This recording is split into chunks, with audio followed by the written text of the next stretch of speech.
সকলোকে নমস্কাৰ জনাই মোৰ অতি নতুন ভিডিঅ'লৈ আপোনালোকক স্বাগতম জনাইছোঁ। আশা কৰোঁ আপোনালোক সকলোৱে ভালে আছে। অখিল গগৈ মুখ্যমন্ত্ৰীক তোলা ধুনা দিলে। মুখ্যমন্ত্ৰী চৰকাৰ গুণ্ডাৰাজ চৰকাৰ এনেকুৱাকৈ কৈছে, ইমান লাজ লগাকৈ কৈছে, ইমান লাজ দিলে, বাৰুকৈ লাজ দিলে। সঁচাকৈ বহুত মানে হাঁহিও উঠে, দুখো লাগে। মুখ্যমন্ত্ৰী এজন ইমান দক্ষতা থকা মুখ্যমন্ত্ৰী যে এনেকুৱা মানে কথা শুনিব বা তোলা ধুনা দিব কোনোবাই, ভাবিলে আচৰিত লাগে। কি যে হৈছে নাজানো। এতিয়া ৰাহুল গান্ধী অহাৰ কাৰণে মুখ্যমন্ত্ৰী কি কৰিব কি নকৰিব, আৰু তেওঁৰ ওপৰত সাংবাদিকসকলেও মানে যাকে লগ পায় তাকে সোধে। সেইদিনা লুৰিণ জ্যোতিকেও সুধিছে, কালি অখিল গগৈক সোধা দেখিছোঁ। অখিল গগৈ এনেকৈ কথা শুনালে মানে আপোনালোকক শুনিলেও মানে আচৰিত দিব বা হাঁহিব, বড়ো হাঁহি উঠিছে, ভালো লাগিছে। আচলতে মুখ্যমন্ত্ৰী এনেকুৱা কাম কৰিব নালাগিছিল। কোনোবাই ন্যায় যাত্ৰা কৰিছে, কৰিবলৈ দিয়ক। আজি যদি জনতাৰ হকে যদি কোনোবাই ন্যায় যাত্ৰা কৰিবলৈ আগবাঢ়ি আহিছে, তেওঁ কিয় বাধা দিয়ে? তেওঁতো ন্যায় দিব পৰাই নাই। কিমান আজি অসমৰ জনতাক, অসমীয়া ৰাইজক কিমান ন্যায় দিছে আমি গমে পাওঁ। জন্মনিহঁতক ন্যায় দিব পৰাই নাই। আজিও জন্মনিক ন্যায় দিব নোৱাৰিলে। সেই কুশল গগৈ মৰিল, কুশল গগৈ ন্যায় দিব নোৱাৰিলে। কাক ন্যায় দিছে? গতিকে আজি যদি ন্যায়ৰ হকে যদি কোনোবা ওলাই আহিছে, ন্যায় যাত্ৰা কৰিছে, তাত কিয় বাধা দিয়ে? গতিকে শুনকচোন, মই কি ক'ম আৰু অখিল গগৈৰ মুখেৰে নিজে শুনক। অখিল গগৈ এনেকৈ ক'লে সঁচাকৈ ভয়ত হেনো আমাৰ মুখ্যমন্ত্ৰীৰ কপি আছে। তেখেতৰ মুখেৰে নিজে শুনক আপোনালোকে। এয়া মানে চৰকাৰ এখন সাংঘাতিক ধৰণৰ অগণতান্ত্ৰিক, স্বৈৰতান্ত্ৰিক আৰু ফেচিষ্ট যেতিয়া হৈ যায়, তেতিয়া বিৰোধী পক্ষটোক এনেকে ধৰণে মাত মাতিবলৈ নিদিয়ে, সম্পূৰ্ণৰূপে কণ্ঠ ৰোধ কৰিবৰ কাৰণে চেষ্টা কৰে। এইটোতো দুৰ্ভাগ্যজনক কথা যে অসমৰ মুখ্যমন্ত্ৰী এজনে তেখেতৰ পদমৰ্যাদা সম্পূৰ্ণৰূপে লাঘৱ কৰি এজন বিৰোধী নেতাৰ ক'ত মানে প্ৰচেছন কৰিব পাৰিব, ক'ত শোভাযাত্ৰা উলিয়াব পাৰিব, ক'ত প্ৰগ্ৰেম কৰিব পাৰিব, ক'ত নোৱাৰিব, এই সাধাৰণ কথাবিলাক তেওঁ কৈ আছে, যিবিলাক ল এণ্ড অৰ্ডাৰৰ কাৰণে এজন অচিয়ে কৈ থাকিব লাগে। অসমৰ মুখ্যমন্ত্ৰীজনে প্ৰত্যেকটো বিষয়তে মাত মাতি তেওঁ নিজকে সৰ্বা দেখুৱাবৰ কাৰণে এইবিলাক কাম কৰি আছে। দ্বিতীয়তে আমি দেখিবলৈ পাইছোঁ যে তেখেতে মুখ্যমন্ত্ৰীজনে একদম অগণতান্ত্ৰিকভাৱে, স্বৈৰতান্ত্ৰিকভাৱে সকলো ক্ষেত্ৰতে বাধা আৰোপ কৰিবৰ কাৰণে চেষ্টা কৰিছে।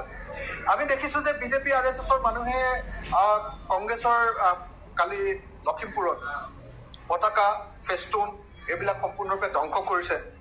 জয় শ্ৰীৰাম ধ্বনি দি তেওঁলোকে ধ্বংস কৰিছে। আৰু এইটোৱে প্ৰমাণ কৰিছে যে আমাৰ দেশত আৰু এতিয়া আইনৰ শাসন নাই, আমাৰ দেশখন অৰাজক হৈ গৈছে। আৰু হিমন্ত বিশ্ব শৰ্মা চৰকাৰৰ শাসনকালত আমাৰ দেশখন এতিয়া সম্পূৰ্ণৰূপে জংগল ৰাজত পৰিণত হৈছে। কেইদিনমানৰ আগতে আমি যেনেকৈ দেখিছিলোঁ, আপোনালোকে দেখিছে বাংলাদেশৰ নিৰ্বাচনত একদম অপেনলি তাতে সম্পূৰ্ণৰূপে আমি দেখিবলৈ পাইছিলোঁ যে অপেনলি তাতে গুণ্ডাৰাজ চলিছিলে।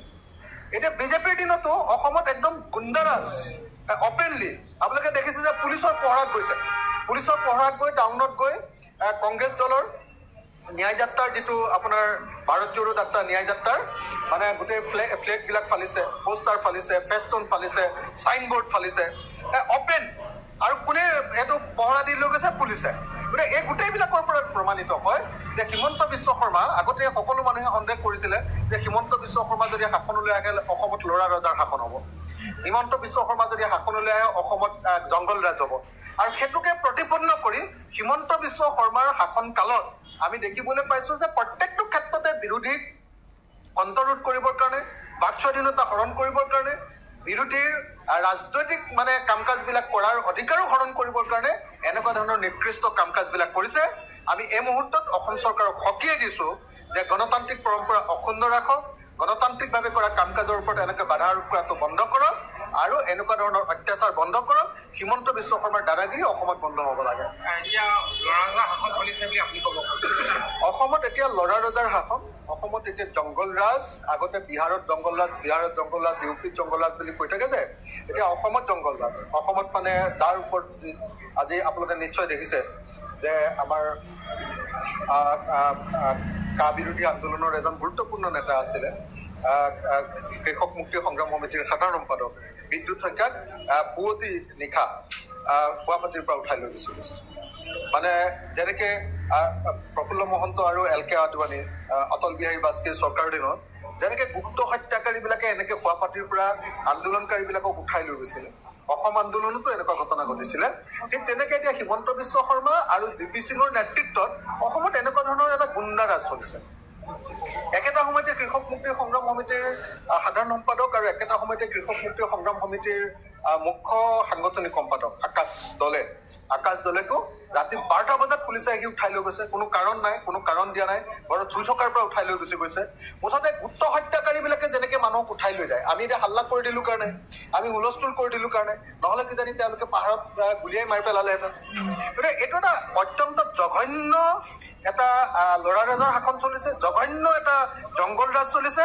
আৰু হিমন্ত বিশ্ব শৰ্মাৰ দিনত যে এনেকুৱা মানে অসমখনত এনেকুৱা ধৰণৰ অথন্ত গতি পোৱা, এনেকুৱা ধৰণৰ জংগল ৰাজ চলিব, এইটো মানুহে সন্দেহ কৰিছিলে। আৰু প্ৰত্যেকটো সন্দেহ এটাকৈ কাৰ্যকৰী কৰি থকা আমি দেখিবলৈ পাইছোঁ। দুটা 30লৈকে বন্ধ দিছে কাৰ্যালয় বা স্কুল, এই ক্ষেত্ৰত আপুনি কি ক'ব? এই ক্ষেত্ৰত ক'বলগীয়া এটাই যে শাসক শ্ৰেণীটো ধৰ্মৰ কাৰণে যি ধৰণে পগলা হৈছে, তাৰ বিপৰীতে যদি হস্পিটেল বনাবৰ কাৰণে, স্কুল বনাবৰ কাৰণে শৈক্ষিক আন্দোলন এটা এনেকুৱাকে ধৰণে হ'লহেঁতেন, তেতিয়াহ'লে বহুত ভাল কথা হ'লহেঁতেন। আমি অসমীয়া মানুহবিলাকে ৰাম আৰু কৃষ্ণক সদায়, আমাৰ শংকৰদেৱে কৈ গৈছে যে বেছি একো কৰিব নালাগে, দিনটোত এবাৰ কৃষ্ণৰ নাম লৈ দিয়া, ৰামৰ নাম লৈ দিয়া, তোমাৰ যিমান যি গণ্ডগোল আছে চববিলাক ঠিক ঠাক হৈ যাব, তুমি মুক্তি পাবা। আমাক কেতিয়াও শংকৰদেৱে শিকাই যোৱা নাই, আমাৰ গুৰুজনাই কেতিয়াও শিকাই যোৱা নাই যে ধৰ্মৰ নামত মানুহক ব্লেকমেইল কৰিব লাগে, ধৰ্মৰ নামত মানুহে ৰাজনীতি কৰিব লাগে, ধৰ্মৰ নামত মানুহক অত্যাচাৰ কৰিব লাগে, ধৰ্মৰ নামত দেশখন ধ্বংস কৰি দিব লাগে। আৰু আজি ধৰ্মৰ নামত যি ধৰণে মানে অত্যাচাৰ কৰা হৈছে, যি ধৰণে মানে হাল্লা হুলস্থুল কৰি দিয়া হৈছে, যে এনেকুৱা দেখুওৱা হৈছে যে যিবিলাকে ৰাম মন্দিৰৰ কথা নক'ব সেইবিলাক মানে হিন্দু মানুহ নহয়, আৰু সেইবিলাক ভাৰতীয়ই নহয়, এনেকুৱা ধৰণৰ হুলস্থুল কৰি দিয়া হৈছে নে নাই? এইটোক স্বৈৰতন্ত্ৰ বুলি কয়, এইটোক ফেচিজিবাদ বুলি কয়, এইটোক সাম্প্ৰদায়িক ফেচিবাদ বুলি কয়। আৰু সাম্প্ৰদায়িক ফেচিবাদীসকলে ধৰ্মক এতিয়া ৰাজনীতিত পাৰ হোৱাৰ হাতিয়াৰ হিচাপে ব্যৱহাৰ কৰি এনেকৈ ৰাম মন্দিৰৰ ইছ্যুটো বহুত ডাঙৰ কৰি লৈ যাবলৈ লৈছে। তাৰ বাহিৰে আন একো নহয়।